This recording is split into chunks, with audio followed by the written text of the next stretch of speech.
and one day inshallah take a shahada and be one of us.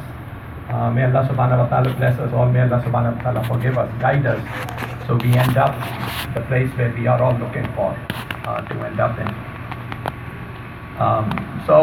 Like Brother Abdul Wahab says, two organizations. The basic difference between Islamic ICNA Relief and Helping Hand is ICNA Relief does local relief work.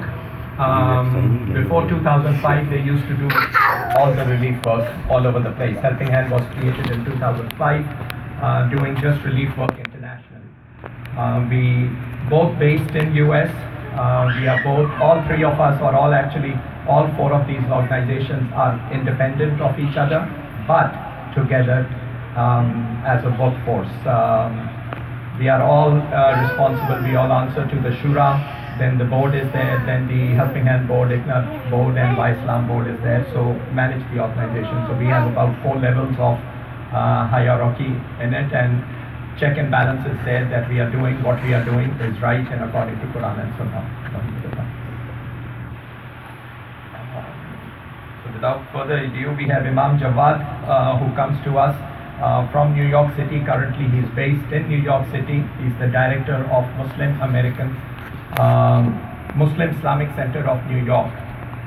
He was in Jersey for a lot of years, where he used to lead by Islam, giving khutbahs and lectures and enlightening all of us. May Allah subhanahu wa ta'ala bless him and his family to travel all over the US to educate us. After you hear him, listen to him, you'll realize that we have a gem of a gem and a walking encyclopedia of Islam within us, mashallah. May Allah subhanahu wa ta'ala bless them all, and they have been with us since Friday actually, and traveling. We have had them busy. This is his 5th program in 3 days, and after this he's heading back to New York, and inshallah we have talked to him enough that he will honor us. He'll bless us more often. Inshallah, we try to bring him to New England a lot, because we are lacking of, we have a very shortage in New England for good speakers, learned speakers and whatnot. May Allah bless us all. Our community to get more and more shayukhs and more. I know the brother is there. The other day I prayed Isha behind him. Alhamdulillah, I was so encouraged to be there, and I listened to his khutbah. I'm forgetting the name of the brother. It was all in Arabic, but Sheikh Nabi Islam. In Arabic also I could get the gist of it, what he's talking about. His lecture was so good, mashallah. So I love it. So anyway, here's Imam Jawad. So he'll be giving an actual workshop today to help us how to give dawah, inshallah. Can you share the link I sent to you? Just share the link. أعوذ بالله من الشيطان الرجيم. بسم الله الرحمن الرحيم. الحمد لله رب العالمين، والصلاة والسلام على رسول الكريم وعلى آله وأصحابه وسلم بسنته المقيم. أما بعد، فبشار صدري ويسر لي أمري واحلل عقدة من لساني يفقهوا قولي. اللهم أرنا الحق حقا وارزقنا اتباعه، وأرنا الباطل باطلا واجتنابه. اللهم إنا نسألك خير ما سألك عبدك ورسولك النبي محمد صلى الله عليه وسلم. اللهم إنا نعوذ بك من شر ما استعاذ به عبدك ورسولك النبي محمد صلى الله عليه وسلم. أما بعد، أوصيكم ونفسي بتقوى الله تعالى، فإنه رأس الطاعة فأجمل بالطلب إن شاء الله. My dear brothers and sisters in Islam, Assalamu alaikum wa rahmatullahi. First of all, I'd like to apologize for being late. I came from far away. My hotel was near Worcester, so almost 36 miles I was driving in this rain. I couldn't drive fast, but it's raining very hard. Otherwise, I would have been here before 11:30, inshallah. So I really admire you all for being patiently waiting here. And I just wanted to say, after all this introduction, I'm just a khadim, as you may know in Arabic word. Khadim means servant of Allah. And our purpose is to go in different places and spread this ilm. Because Allah subhanahu wa ta'ala has given us a responsibility. I don't know if we realize this or not. We, the American Muslims living here in this country, we have a big responsibility on our shoulders. On Yawm al-Qiyamah, Allah subhanahu wa ta'ala will ask us, that I am the one who placed you in America. You know, we sometimes think that we came here in America, but that is wrong. Allah brought us to America. Whether we came here to get married to somebody, whether we came here to get a job, whether we came here to study and then stayed behind, or whether we came here for greener pastures, whatever the desire was, it's true that we made the effort to get the visa or immigration to come here. But truly, as a Muslim, our aqidah is that nothing happens without the will of Allah subhanahu wa ta'ala. بِغَيْرِ مَشِيئَةِ اللَّهِ, nothing happens. So Allah willed for us to be here, because there are thousands and thousands and thousands of people lined up outside embassies across the world. They don't get visas, they don't get green cards, they don't come here. It's not because the American government doesn't want them, it's because Allah doesn't want them to come here. So having said that, because I know they're recording and, you know, those living in this country, Allah will ask them on the Day of Judgment, why did you live in isolation? Why were you so introverted? Why were you so shy? Why were you so embarrassed? Why were you so quiet? Why were you so hiding your faith, hiding your values, hiding your culture, hiding your rituals, hiding your customs? Why did you feel so embarrassed to talk about your faith? I know the Islamophobes in the country, and I know they may be listening. We're just peace-loving citizens coming here to live here.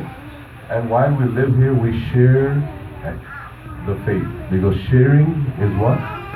Caring. We care for America. We are familiars of this country. We are the well-wishers of this country. We're not missionaries. We're not proselytizing. We're not spreading Islam. Da'wah sometimes is misconstrued. The word da'wah means that, oh, you're here to convert people. You're America, Islam. You want to just take over America. No, this is all bogus, foolish comments. We're just here to live like many other ethnicities in this country are living. And while we're living here, it is our obligation from Allah in the Quran to share our faith. Now when we share our faith with somebody, and if somebody gets this desire to become Muslim, who am I and you to stop them from becoming Muslim? Somebody comes up to you and says, I want to be like you. I want to wear like you. I want to eat like you. I want to live like you. Are you going to push them? Are you going to beat them back? Tell me, are we going to push them back? No, don't become Muslim. It's the worst thing to be. No, get away. Why am I saying all this? Because there is a confusion in this country that Muslims force people to become Muslim. Khata. It's wrong. The biggest proof of that is Quran. In Surah Baqarah, Surah number 2, what does Allah SWT tell us? لا إكراه في الدين. لا إكراه في الدين. قد تبين الرشد من الغي. There is no compulsion in religion. Nobody can force anybody to become Muslim. I and you and who else shares their faith? We don't convert people. We don't tell them you gotta be a Muslim. The da'wah, the message of da'wah does not culminate or end in shahada. The biggest misconception we have as Muslim in our mind is when I give da'wah to somebody, the end result should be Ashhadu an la ilaha illallah. No. Who am I to guide someone? Can I guide? Can you guide? Do you guide people? Are we guides? We're not. Who is the guide? Allah. And Allah said in the Quran, even to Prophet Muhammad sallallahu alaihi wasallam, out of all the people on the face of this earth, even Prophet Muhammad sallallahu alaihi wasallam was denied to be the guide. What did Allah say in the Quran? I believe it's Surah Qasas, I'm not sure. إِنَّكَ لَا تَهْدِي مَنْ أَحْبَبْتَ وَلَكِنَّ اللَّهَ يَهْدِي مَنْ يَشَاءُ. You, O Prophet Muhammad sallallahu alaihi wasallam, you who is a prophet, you who I as Allah sent you on earth, إِنَّكَ لَا تَهْدِي مَنْ أَحْبَبْتَ. You cannot guide, forget about an average person, you cannot guide people you love. Muhammad sallallahu alaihi wasallam, your uncle Abu Talib, you wanted him to be guided, you cannot guide him.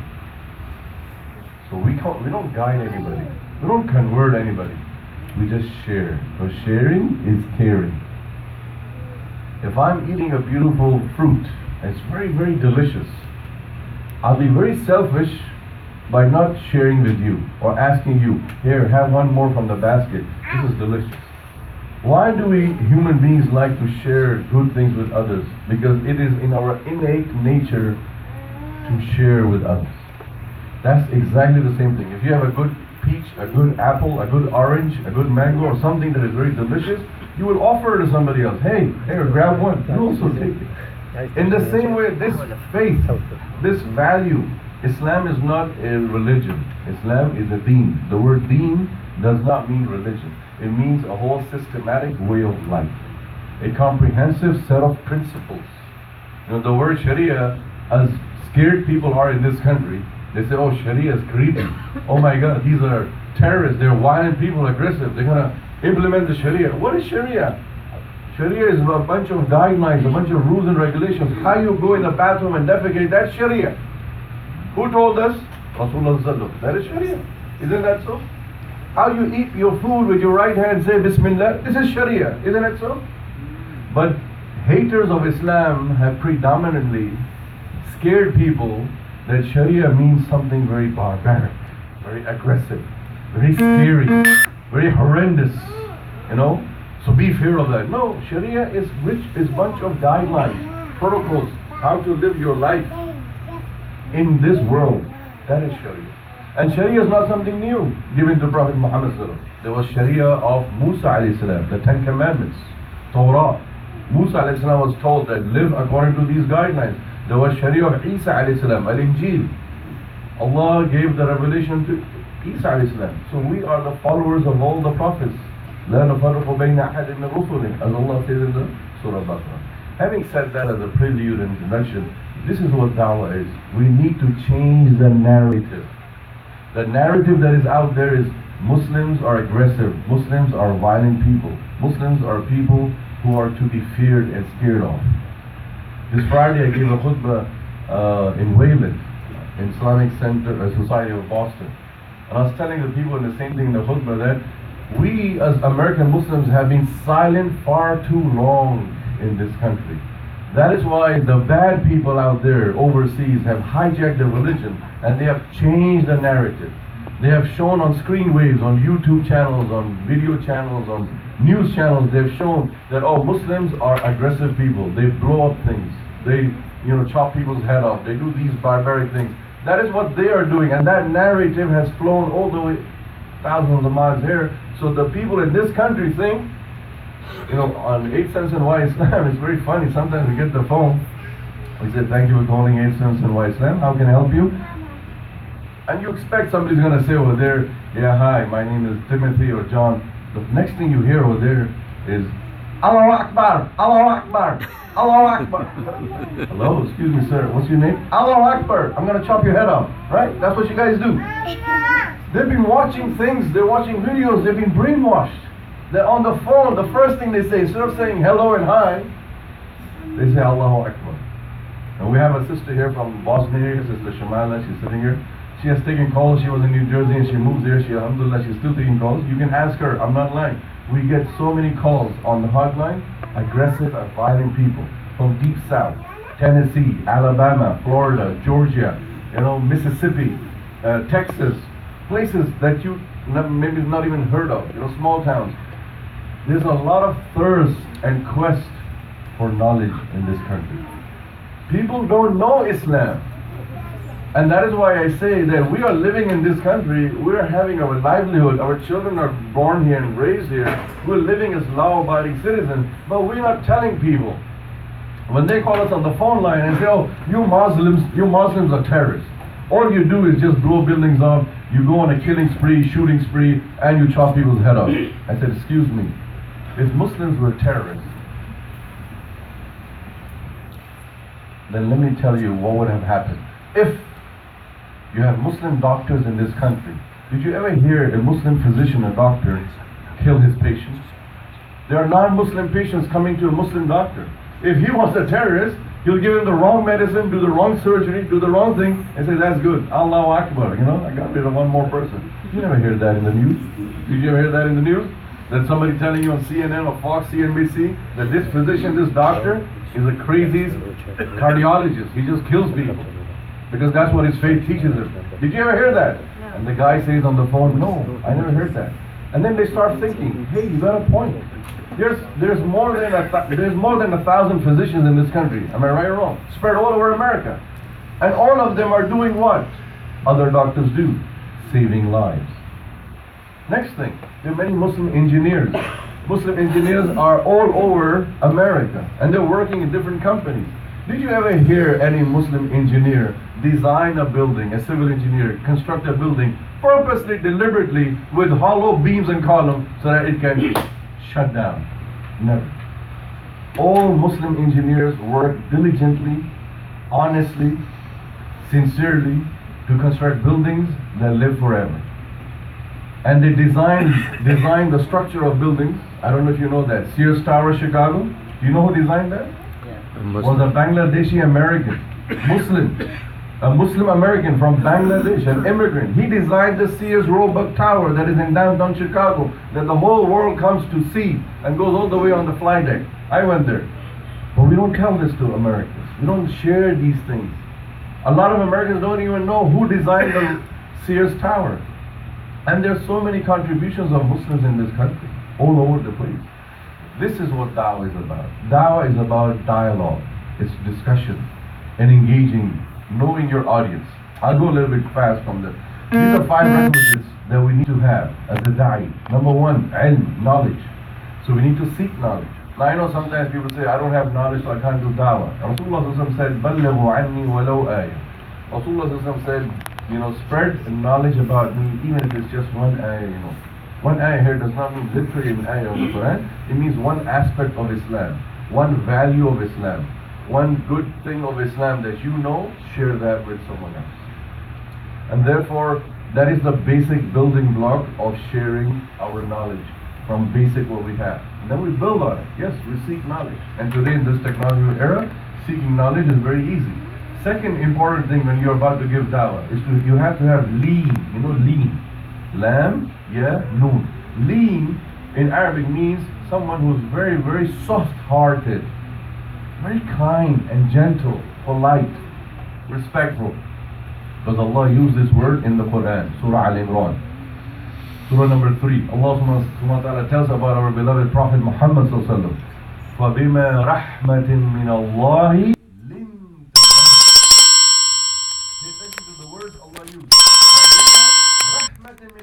It is from the mercy of Allah, purely from the mercy of Allah, that you, O Prophet Muhammad, you linta lahum. You linta lahum means that you incline towards them, you soften towards them, you are gentle towards them. Why? Because the very next word in the ayah says, وَلَوْ كُنْتَ فَظًّا غَلِيظَ الْقَلْبِ لَإِنْفَضُّوا مِنْ حَوْلِكَ. And if you, O Muhammad, were very stiff, rigid-hearted, very strict, very timid, then what would happen? لَإِنْفَضُّوا مِنْ حَوْلِكَ. Hawlik means around you. What would they do? إِنْفَضُّوا مِنْ حَوْلِكَ. They would run away from you. We don't see people running away from Prophet Muhammad.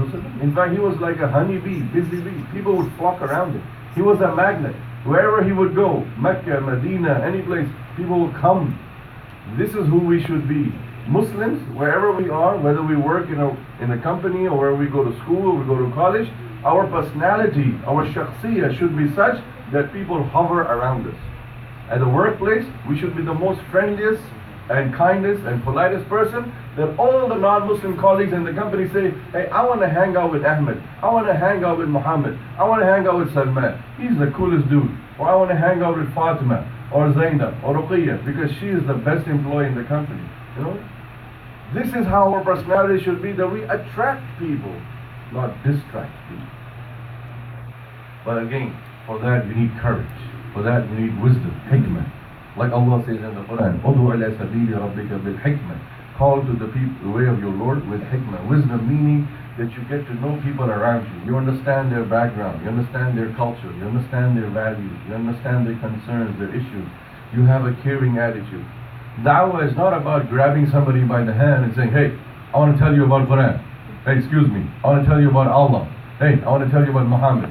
That's not dawah. Although that is one form of dawah, which we call direct dawah, which is very, very, stern and direct. But the real dawah is conversation, dialogue, discussion. Striking a conversation. Wherever you are, that is dawah, and that is hikmah. Using wisdom, what to talk, when to talk, whom to talk, wherever you are. Even if you're standing in a line in a grocery store for a few minutes in the line, you can strike a conversation with somebody around you. It does not have to be a dawah conversation. It could be just a icebreaker. And through that, you may embed something in it that shares your faith with them. And they understand, realize that this personality, this person that I just met, was unique and different. But again, not everybody was going to be like that. Maybe you might try a dawah conversation with somebody and they're very rude, they're very aggressive. They just tell you, shut up, I don't want to talk to you. Fine, what do you do then? Sabr, patience. That is why you need patience. To be calm, to be relaxed, not to retaliate, not to, react, but to act. That if somebody doesn't like to talk to them, fine. Like you're riding in the airplane, and you see the person sitting next to you in the airplane is a very friendly person and is chit-chatting with you. So instead of being very, very introverted and quiet and not answering much, you open up, you relax. And you say, okay, this person wants to talk, so let's talk. And you can talk about a whole abundance of issues that may be common between you and the person sitting next to you on the flight. Maybe the flight is 2-3 hours long. So for 2-3 hours, you could be talking to your neighbor in a very casual way, using hikmah and wisdom and sabr to give them information about them in an indirect way. In other words, that they learn about your values, they learn about your faith. A lot of people have misconceptions in America. They have wrong information because they got it from the wrong sources. So that's why they're having a phobia, a fear. They have apprehensions. I don't know if I talk to this lady with this whole big, rag on her head, she might just blow up because somebody has feared them, has scared them up. But when they talk to a lady with hijab or jilbab, they say, oh, they're very nice, peace-loving people. Hey, they speak English. They don't speak Spanish. You know how they are in this country, it has become? They say, oh, speak English. We got a president in the White House who wants you to speak English. All right. But by the way, do you know there's no official language of America? Check your constitution. America has no official language. So who are you to tell me speak English? But again, I would say from an Islamic perspective, yes, we should speak English. Because if the land has the majority of communication in one language, it is better. So that is why when we are doing da'wah, one most important prerequisite is our conduct, our behavior, our morality, which we call hayat. And that is how we use these 5 basic things to become a better da'i or da'iyah for a female. And then when we are about to talk to people, we engage such that we analyze, we use analogies with people. One of the things that people seldom realize is that da'wah is not an objective question. Do you know this? Do you know that? Do you believe in a faith? These are objective questions. Yes or no is the answer. Da'wah is all about asking open-ended questions, driving the conversation, steering the conversation towards a better result. Not necessarily in a conclusion, but at least letting people know. I've had so many conversations with people, not just on the phone line, but even when you're traveling on the plane, at the airport, at a train station, or in the bus, or in the grocery line when you're standing over there, or just if you're going sightseeing somewhere, you're standing in the line for the aquarium or for the zoo, and you have people in front of you or behind you, they're just standing in the line with you too. You say, hi, so come to the zoo. Right now, came with the kids. They're eager to see the animals. We are supposed to be very kind to animals. By we, I mean Muslims, because our Prophet Muhammad taught us that we have to be kind towards animals, and our kindness towards animals gets us reward from God. Oh, really? I didn't know that. You Muslims are supposed to be kind. I thought you just butcher people or butcher animals every year, right? You take the knife, you go. Oh no, that is Eid al-Adha. You see how the conversation is going around? They have a misconception. They feel like we are butchers. We just cut animals up. But they don't realize that is a festival. It's Eid al-Adha. And by the way, you know why we do Eid al-Adha? Oh no, I don't know why. Because we Abraham. Do you know Abraham? Yeah. ولا نصرانية ولكن كان حنيفا مسلما. I mean, I know it's very hard for people to memorize ayats and use that in a dawah conversation, but I'm just bringing this up to you. To go to a zoo or an aquarium, you can strike a conversation and leave because you have to think on your feet. You are standing at the zoo, so they're going to go see animals. Now start thinking, dawah, topics. What can animals, how can I use animals to tell someone about my faith? And Rasulullah was very kind to animals. You can even share that miracle, that mu'jiza. You remember that she camel? The she camel that came running and complained to Prophet ﷺ? That was a miracle given to Prophet ﷺ. She complained that my master, he beats me up. He doesn't give me food to eat. She's talking, conversing. Because you know, Rasulullah was a bunch of miracles. Meaning miracles that were given to other prophets, he was given also. For example, Allah raised Isa alayhi salam alive. So Allah raised Muhammad alive in Mi'raj. Right? So Allah subhanahu wa ta'ala gave Musa alayhi salam the asa, and he'd strike on the river, it spread apart. In another place, Musa alayhi salam strike his asa, and then 12 wells started coming out of it. Rasulullah also had water come blessed palms as a mu'jiz. Allah subhanahu wa ta'ala gave Sulaiman alayhi salam the miracle to talk to animals. So Allah gave Muhammad also the miracle to talk to animals, and that she-camel complained. And remember Rasulullah said that about that dog, that lady who gave water to that dog, and she was forgiven by Allah just because of feeding a dog. So these are topics that you can embed standing in a line to go to the zoo with your family. Just because somebody in front of you or behind you is very friendly and they look at you, you have that eye contact and gesture, you have a breaking ice conversation, and then you start talking. By the time your turn comes at the gate, you go in. But at least that 5, 10, 15 minutes, you have struck a conversation to tell somebody that what you think about Muslims and Islam is wrong. Because a lot of non-Muslims believe that Muslims are hostile towards animals. You guys hate dogs, right? You don't like dogs. You like to kick them out of dogs. Who says that? This is a common question we get. Yeah? Muslims hate dogs. Do you hate dogs? Anybody hate dogs here? Raise your hand.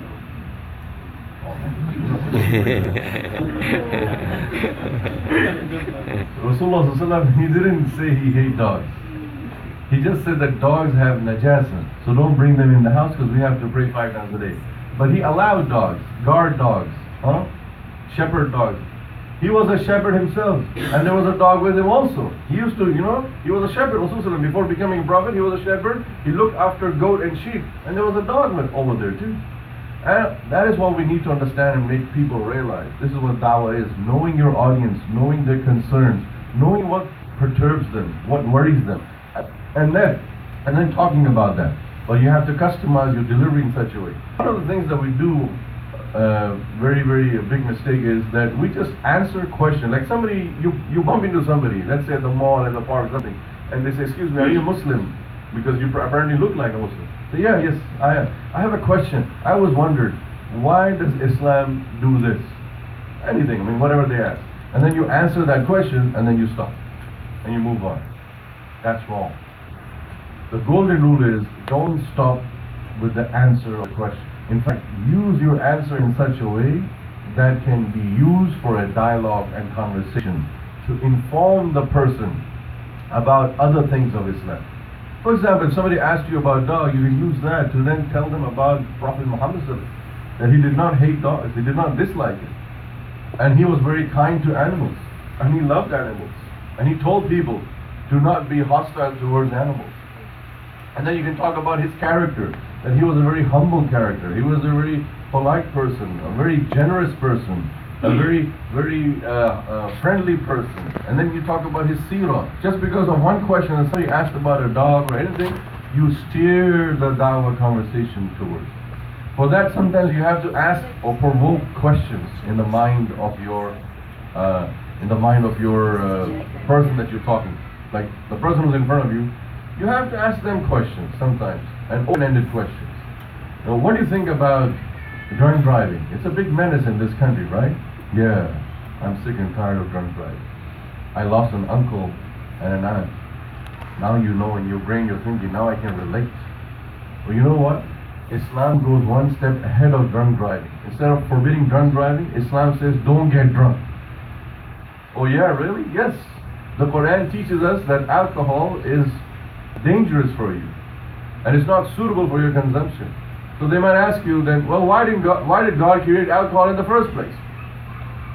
How would you answer that?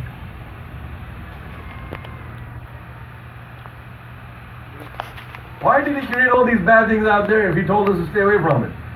Why did God create evil? These are questions. Yeah? Is it a test for us? Exactly, very simple. Imtihan, fitna. Allah has said in the Quran that He has made a fitna, test, a trial, tribulation. If these, I tell people, if there was no alcohol, there was no sharab in this whole dunya, life would be very, very it would be like Jannah, right? Allah in Jannah they'll talk. Sharab al-tahur. Once somebody asked me, why you guys don't drink, Muslims? I said, well, we are saving for the best. The best for the last. And he said, really? Oh, you guys drink? I said, no, we do drink. But here we drink Tropicana, all right? Or Minute Maid. There we're going to drink, Johnny Walker vodka with the halal one. Because God has promised us that He will give us sharab al-tahur. What does sharab al-tahur mean? You know Arabic language. It means pure alcohol. Alcohol that has no sucker. Not the English sucker, but the Arabic sucker. Sakrat, intoxication. The alcohol of dunya has intoxication. It has a kind of malaise, disease. But the alcohol of Jannah, or the sharab al-tahur of Jannah, will have no sakarat, will have no intoxication. It will not baffle your mind. So then when we tell them, really, you guys are lucky, you're going to get a lot. I say, well, you can get it too. All you got to do is just become like us and be my guest and join us and be with us in paradise. So you strike a conversation. Somebody asks you about alcohol, but you strike a conversation. You talk about Jannah and you talk about the beauties of Jannah. And when in this country, there's a big misconception, especially for Muslim males. Oh, you're going to get 72 virgins, right? I'll be a Muslim. You know how many times we got calls on Islam and we tell them, that thank you for calling Why Islam. Yeah, I want to be a Muslim. And you ask them, really, why? Oh, I want to get 72 virgins. I just find out, you guys are so lucky, you get 72. Man, I'm having a hard time getting one in this world. And I said, well, where did you find 72? There's not a single hadith or Rasul that says 72. I don't know who invented this number. Allah, not even the Quran. Nowhere in the Quran, from Surah Fatiha to Surah Nas, anywhere Allah says 72. Yes, Allah says holy. The word holy is there. But that's one. What I'm trying to say is, people in this country are so confused. And if we don't talk to them, we need to talk to them. The whole purpose behind establishing Why Islam 19 years ago, because the phone line was supposed to be an avenue, an outlet, a tool to talk. Because ask yourself, how many times you as a Muslim get an opportunity to talk to a non-Muslim in America, in Boston, right here, in the greater Boston area? How many times we get an opportunity? We don't socialize with them, we don't hang out with them, we don't go to the New Year party, we don't go to the Christmas party, we don't go to the Easter party, we don't go to the July 4th parties and all that. You're not interacting, except for if you are working at a workplace, you have a few colleagues at work. And if you be friends with them, then probably they invite you. So it's about a bunch of 5, 6, 7, 10 individuals. On an average, we don't have exposure to people that we can talk. And like I said, da'wah is all about dialogue. And dialogue is a two-way communication, not a one-way communication. And that is why whenever you talk to somebody, you can just ask them, what do you know about Islam?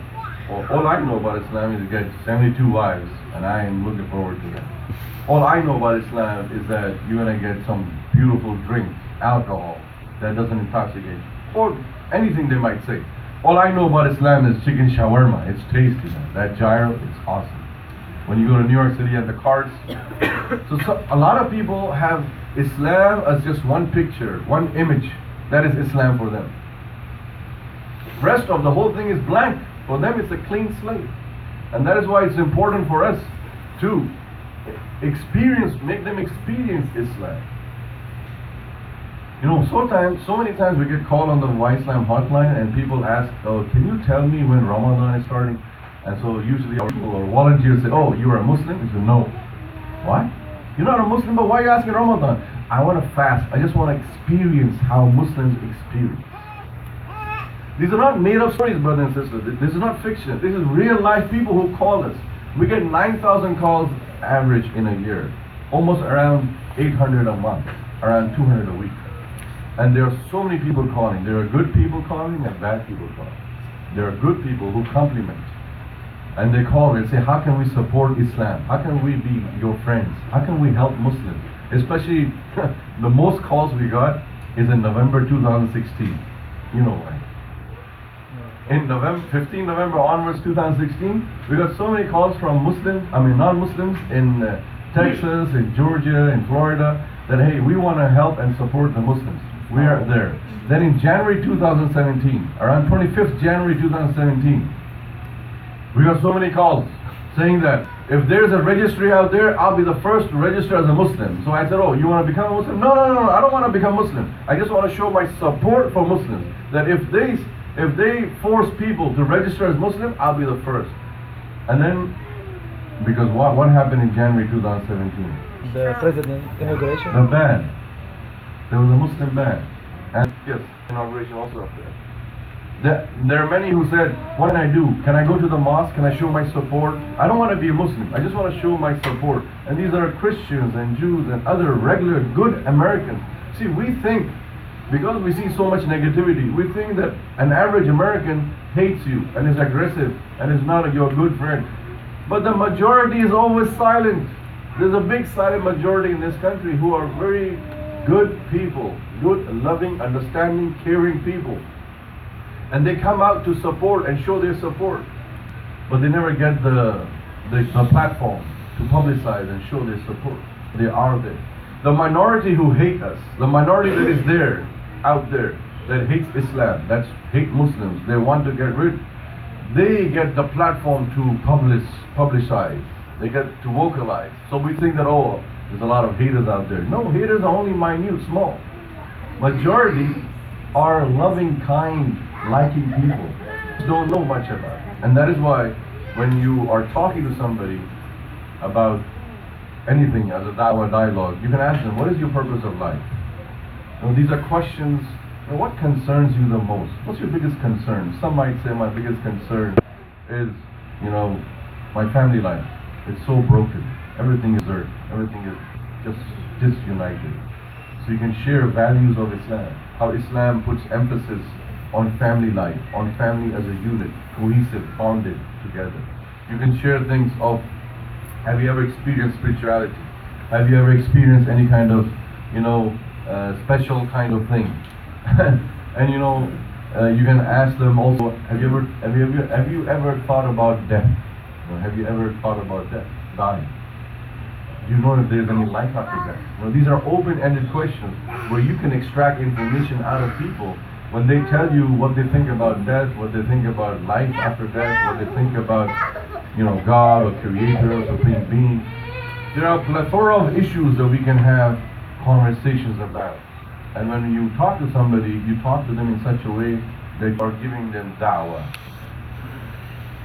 And the strategy that you can use is what we have developed in Islam called straw. How many of you have used a straw to drink any fluid?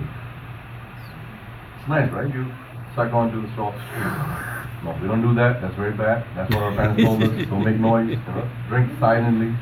But straw is used to consume something, to digest something, to absorb something. Let it sink in. Let it permeate, right? In the same way, we came up with this. And now, this is not the only strategy. This is not the only way that you can give da'wah. But this is something that we have developed for da'is in Islam. And I'll tell you how we developed this through the Quran and the Sunnah of Muhammad sallallahu alaihi wasallam. First thing, the straw is S. S stands for Sirat al-Mustaqim. We are in this world. We're going here. We're taking directions. To come here, I took GPS and GPS told me take 90, then 93 north and this, and you get to Melbourne. Wherever you go, you look for direction. How can Allah leave human being on the face of this earth directionless? What time is it? 1 time after. 10 minutes after. So I got just 5 minutes? No, you can. 1 o'clock is the time. 1 o'clock. Okay, I'll wrap it, inshallah. I just explained this straw and then we'll wrap it up with that. So Allah subhanahu wa ta'ala has put us on this earth to go in a specific direction, and that is Sirat al-Mustaqim, straight path. That's a question that you can ask, are you on the straight path or not? Well, they'll say, what is the straight path? I don't know. Then you start. So the T stands for Tawheed. Straight path starts with the road to Allah subhanahu wa ta'ala, meaning the oneness of Allah subhanahu wa ta'ala. Tawheed. And how do you learn about Tawheed? How do you know oneness of God? Who tells you? Did Allah directly talk to human beings? Did Allah come into your sleep and say, you have to believe in one God? Who told you? The prophets. That's why Allah sent the Anbiya wa Rusul. Allah sent thousands of prophets on earth to make people realize that they have to go towards the straight path.